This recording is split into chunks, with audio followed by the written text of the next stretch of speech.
Joining me again is Jeff Connor. Jeff is well experienced in leading global and account teams for major corporations as well as advising smaller companies. So Jeff's insights are just really valued, and Jeff is a fun person to engage with anyway. So Jeff, I'm going to turn it over to you for maybe a little more insight, and then we're going to continue our discussion on why strong accounts are strong and why that is so very important to maintain strong accounts during this era of COVID and beyond. Yeah, Jeff Connor, 30 plus years in the B2B world, from a sales, retention, customer experience, a whole number of other things. But most importantly, understanding that client relationship. And happy to have done it for a large corporation like Aramark as the first chief growth officer. And now I do obviously some consulting and work on the side. Thank you, Jeff. And in last month's video, you raised some really interesting points. One was that it's one thing to deliver, and during the quarterly business reviews, account teams always talk about what they've done almost in the rearview mirror, and you talked about the importance of moving forward.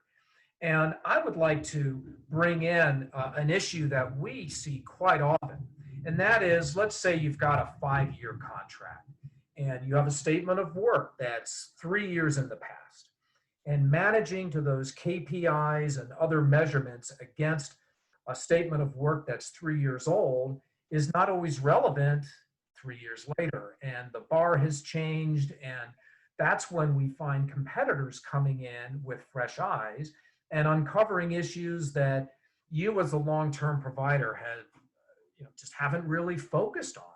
So I found that fascinating when you mentioned looking ahead, not looking behind. And then you also wove that in with bringing in other leadership from the organization. And I'd like to continue this dialogue with those 2 points in mind, because I think when sales and account teams bring in a chief legal officer or a CFO, particularly if they're aligned with some of the personalities with the account, can be really powerful. So I know this is some free-form thought, but you raised some fascinating points that support all of the data that we've uncovered. So I'll turn it over to you for some additional insights.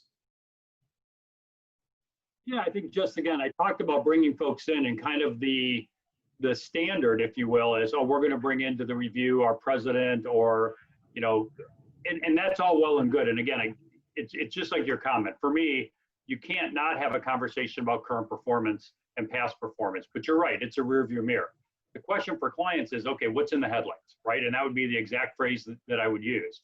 But I think one of the things that people found fascinating was to meet some of the people that surrounded the account. They may not put a face to a name with. Maybe it's finance, maybe it's legal, maybe it's marketing, could be strategy. To understand, the resources you're bringing to bear, the fact that you're listening. I also mentioned, being prepared and really understanding the client's current environment, so that you're not coming in asking to be educated. You're coming in and forming a point of view that look, maybe it's not fully formed. They'll help you correct. Could be a hypothesis. But at the end of the day, to really come in and start to have some thoughts. On that point, I will never forget meeting a university president. And I had thanked him, and he said, "What are you thanking me for?" And I said, "I just read your strategic plan, and you only had 4 initiatives. And just for the record, my head usually explodes at 6. And he turned to me and he said, "You read my strategic plan?" And I said, "Yes." And he goes, "I don't think anybody I work with from a partner perspective, vendor perspective, has ever read my strategic plan before." And I said, "Yeah, I had a couple of questions." And we spent the first half of the meeting talking through what my questions were relative to their strategic plan, which I think, just trying to demonstrate how hard you're trying to understand their world before you take and try to fit a cookie cutter approach of solutions, right? Because there is no client I've ever met that really believes their exact location is 100% like anybody else's. You as a vendor may see a lot more similarities, but you have to take the time and effort and work and to be able to understand their environment. And then the second piece about bringing some of these outside points of view, it's double-edged benefit. The client lets you see the resources, but your own people get closer to the client. They get closer to understanding. You're doing these, most companies do some kind of quarterly review. Seeing somebody from the broader team, in addition to the regular connectivity, whatever the regular team is, really, at the end of the day, just really makes it feel more like you're trying to bring the insights, you're trying to bring the market intelligence, and trying to help from your slice of their world to give them the most possible.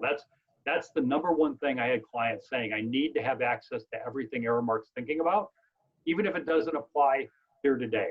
Hospitals. And Jeff, Go ahead. Sorry.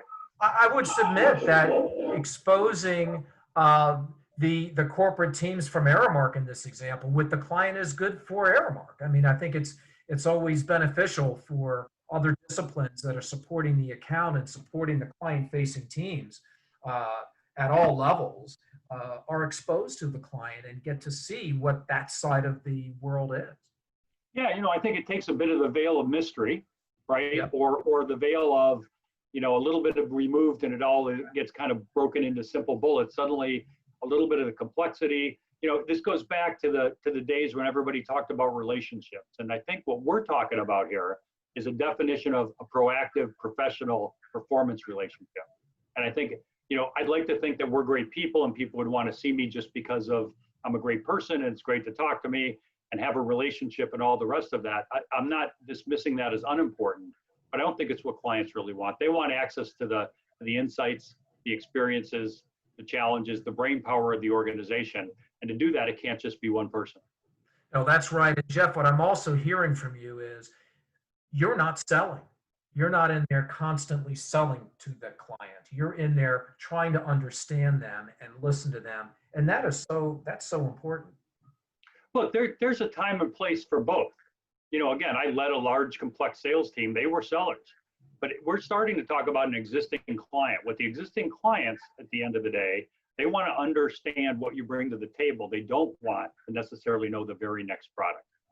And so because they have to question whether or not you did the same work that you had on the first product for the second product. And that's understanding what they're trying to achieve. How did other people use it? So it's a little less than linear. It's not just going from point A to point B. It's a bit more of the old kind of thinking where you kind of get the divergent thinking before you get to convergent. I think it's really important.